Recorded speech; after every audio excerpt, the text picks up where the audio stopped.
my lucky number. It's about 6 o'clock. We've come down. You can see we've got Eastbourne Pier in the background there. Just waiting for a couple of others to join us as well, and we're going to try for these Plaice. Now the problem is, normally when the wind's coming off the land, the water clears out the Plaice sight feeders, they get the bait. Unfortunately, we've got the wind now coming right over the side here from the southwest. We get a little bit of shelter from Beachy Head, but it's not quite right. No excuses though. 2 rods in then, usual sort of thing, 2 cascade rigs. We've got beads for these Plaice. I've got wishbone rigs and things like that. Just going to start off to see what's about.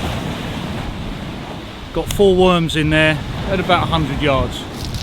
Tide's running quite strong right to left. I've got a 5 ounce on there and a 4 ounce. This one's bouncing about a bit, it's only got the 4 ounce on it.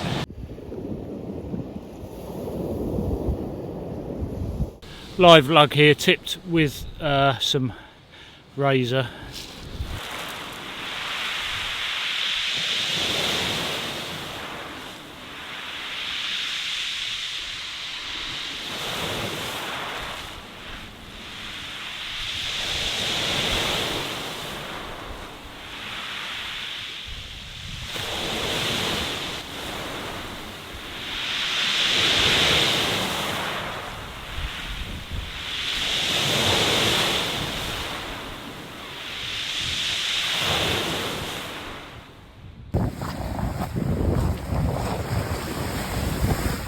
Well, give this half a chance. Down here on the beach, it's a little bit windy, but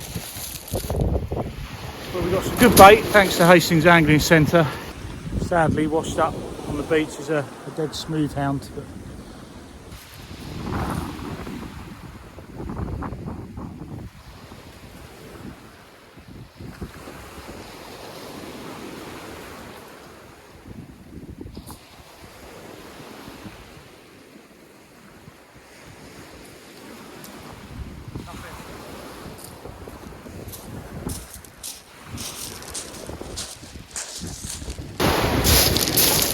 I'm going to try and get a little bit more distance on this one, just see if those Plaice are out a bit further.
Well, it feels a bit heavier. I could well be picking up my own line, but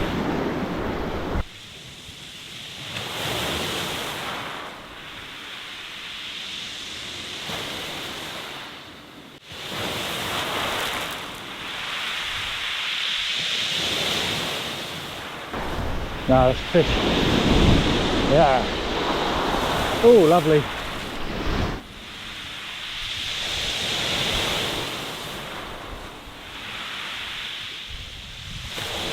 Well, we haven't blanked. Okay, so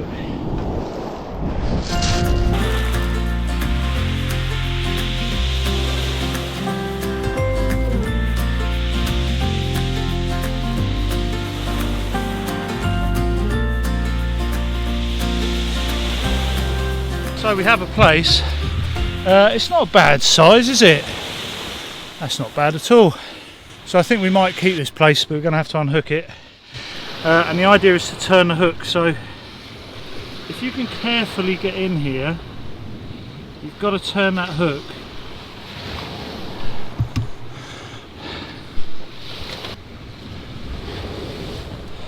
And then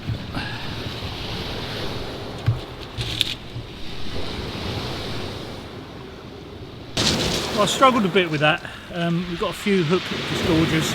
This is something I used off the Fish Locker workshop using an old coat hanger. Really struggled, and I think John's going to hopefully show us a better way of doing it. I think it's a bit more, with a bit more finesse. Yeah, ideally, I'll have a fish to show you in a minute.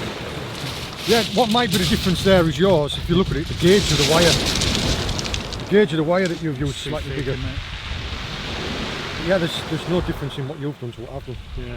And all you do literally is you're just going through the mouth, and if you can think of that being the top of the gill cover, if you can run it along the top of the gill cover, there's a bigger gap between the gills and the gill cover. So if you bring it through like that, then wrap the line around it and just pull it through. Unwrap the line, it turns the hook around. Got you. Yeah, so we managed to do that, but I was a little bit clumsy with the bills there, and I went through the gills, but what John's saying is obviously it goes over the top. He's giving me a present as well, look at that. Thanks, mate. Now that wishbone rig then is going to sit clipped onto the lead. Got a few beads there as well. I mean, the water clarity is not that clear, but they are a sight feeder to Plaice, so it might make a difference. Right, well, it's good to know they're there. Let's put this back in. I'll be using the wishbone rig here. We're tipping it with that, tipping it with the razor on the wishbone rig.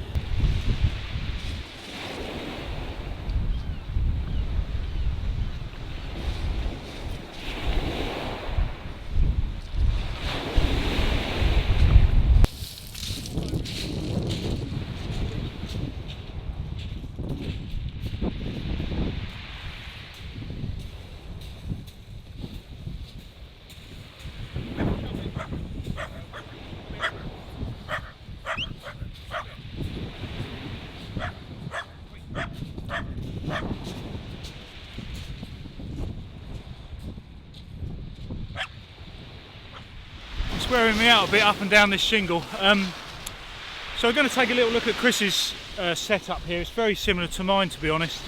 Using a baiting needle. You won't have seen me use a baiting needle too much. We did try it with the old skewers the other day, but this is a proper way of doing it. So you've got one end with that hole in there, and then all he's doing is threading a couple of worms. He's got a ragworm going on there, and you can be really accurate and neat, and then that'll obviously not break apart the worm, so no juice is flowing really until it hits on the hook and gets on the seabed. Nice way of doing it. You've been learning from those match anglers, haven't you, mate? I don't see them doing it actually, to be honest. No, really. And I've got a slightly longer needle where you can actually, if you've got 3 hook flapper, you can put 3 baits in. You just go boom, boom, boom, 3 baits in, and done really quick. Run twin paternosters, so they'll have one that's already rigged up. So they come in, unclip, clip the new one, whack it back out, and then rebait while they're waiting for the bite. Something I've learned from watching match anglers is that bait presentation is so important. I was the same as you. I used to whack them on, and there's bits dangling off and bulges.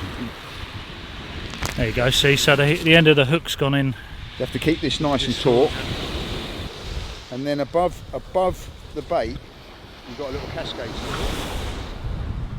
And so the second bait clips into that. So in effect you're looping it round the top hook and back down, which gives you a nice long snood. It's either called the loop rig or the Portsmouth rig.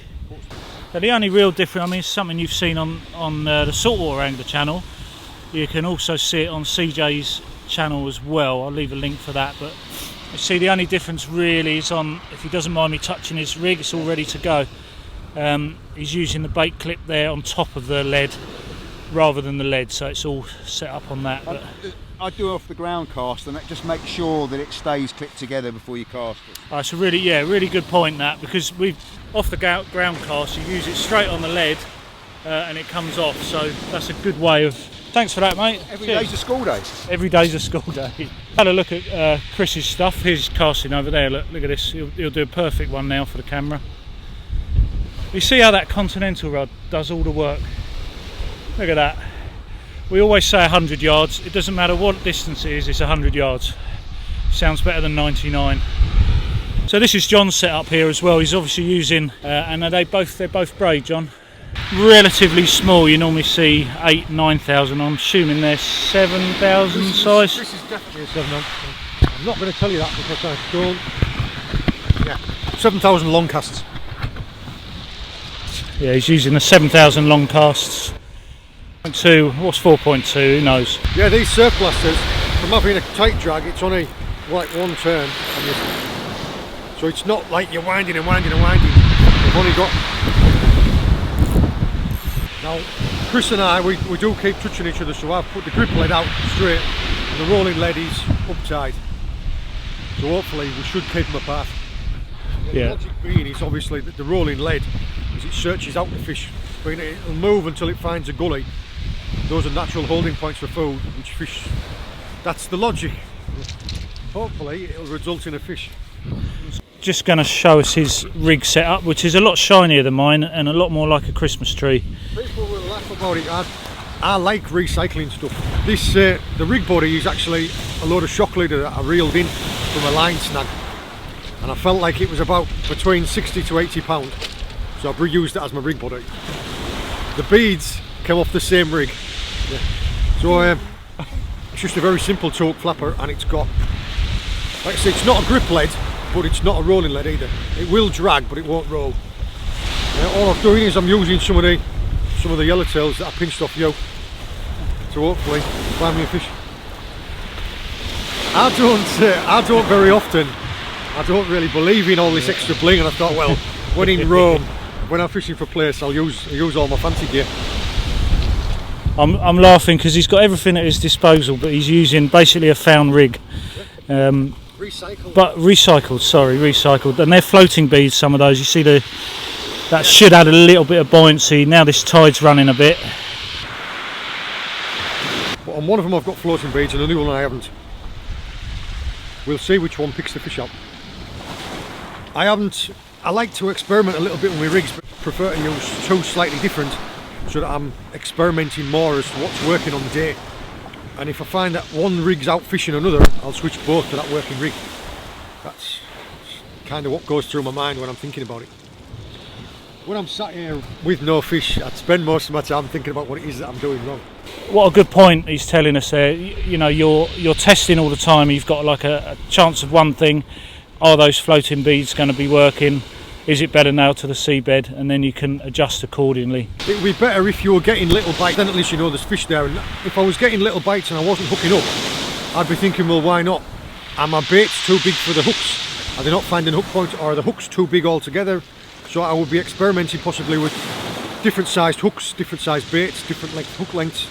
It's constantly evolving to find out what's fishing best on the day. I don't have one standard rig that I always use. I'll adapt them as I go. There's no real secret marks here in Eastbourne. It's really a case of finding the fish on any particular day, and what fishes well one day won't produce the next. There are lots of groins all the way from the pier in the west past Splash Point, back of the leisure centre there as well, all the way up to Langney Point. And actually Langney Point's probably the best place for consistent fishing. Tide runs a little bit stronger there as the water comes out the harbour, but you can see it's just sort of loads of groins all the way along. So it's a case of find your own bit of space, see if you can connect with the place. Very hit or miss. One of the best things to do is to check in at Tony's Tackle, find out which has been doing well.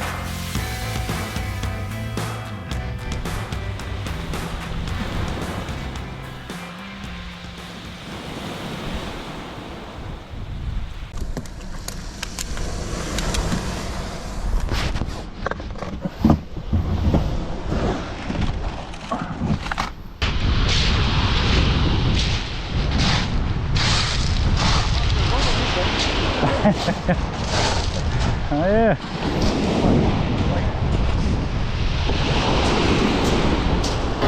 Coming in here. Yeah. Back, most mine are in.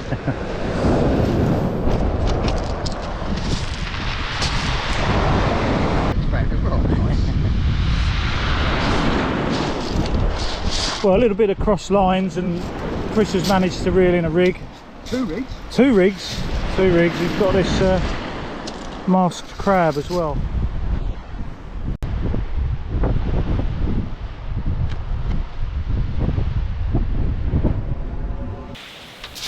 Oh, I do like fishing in the rain. Baits have gone. We have, as you saw earlier, we did have that little masked crab, so there might be some crabs around nibbling on those baits, but we'll go again.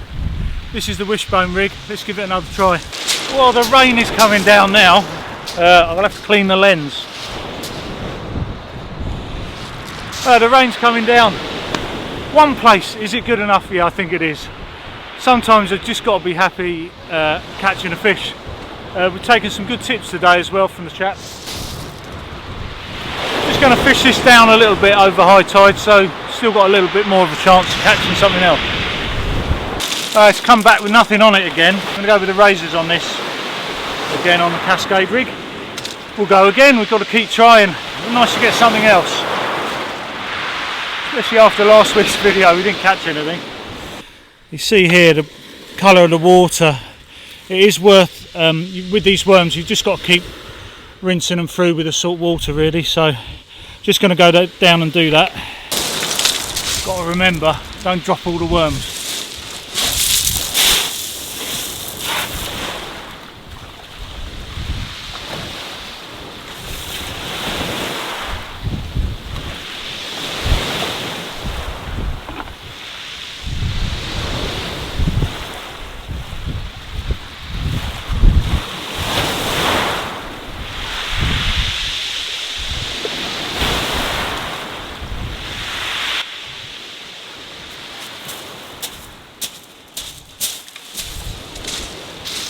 A bit clearer.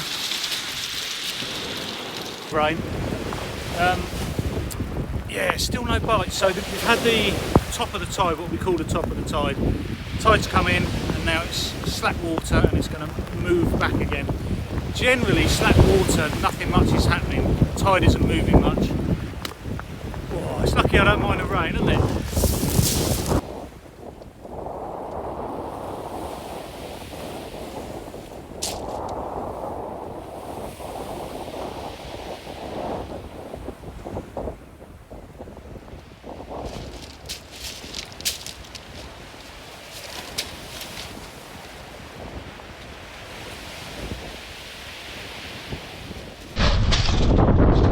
Come back clean. Free bait.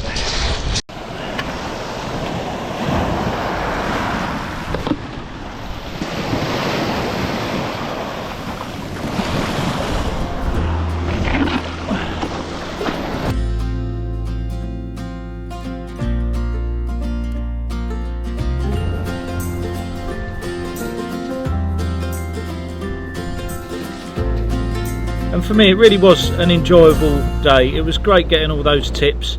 If you want to see a little bit more action with the Plaice, you can always look at that video there in the top left hand corner. Thanks ever so much for watching. Let's give it a taste.